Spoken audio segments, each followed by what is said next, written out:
tajné informácie ohľadom toho, že niekto tu má nejaký nový spôsob nakrúcania koša. Keď sa pozerám na ten kôš, neviem, či je to kôš z tejto strany, pretože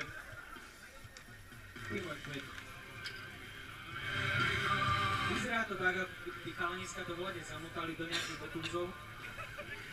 Vyzerá to tak, kde si, na žatvej Moláchy, alebo kde ste boli? Vyťahajte studne, no nech sa páči. Ja som teda osobne zvedavý, čo s tým dokážete. Hlavne to nehážte koníkom, pretože bude evidentne ťažší od tých ostatných košíkov. Alebo to bude možno také niečo, ako Mirko hovorí, že ako jojo cez motus, chalanisko to jeden poťahne z jednej strany, on sa bude krútiť a zakrúti sa akurát v kadi. Potom tam naražíte závid ešte do tej kadi a som zvedavý, že chlapci z Tučianskych Teplíc nezoberú peniaze na novú kadiu. Alebo nedaj Bože ešte na novú vlásku.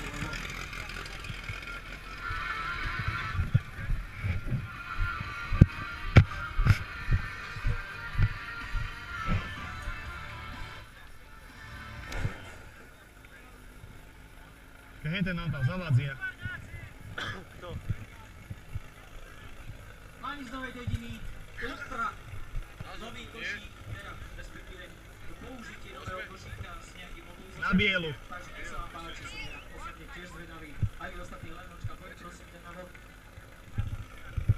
Časomiera, ready, to sa vám ľúbi.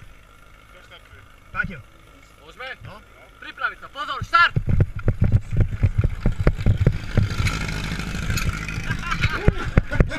Tak toto bolo úplne niečo inovatívne, niečo nové.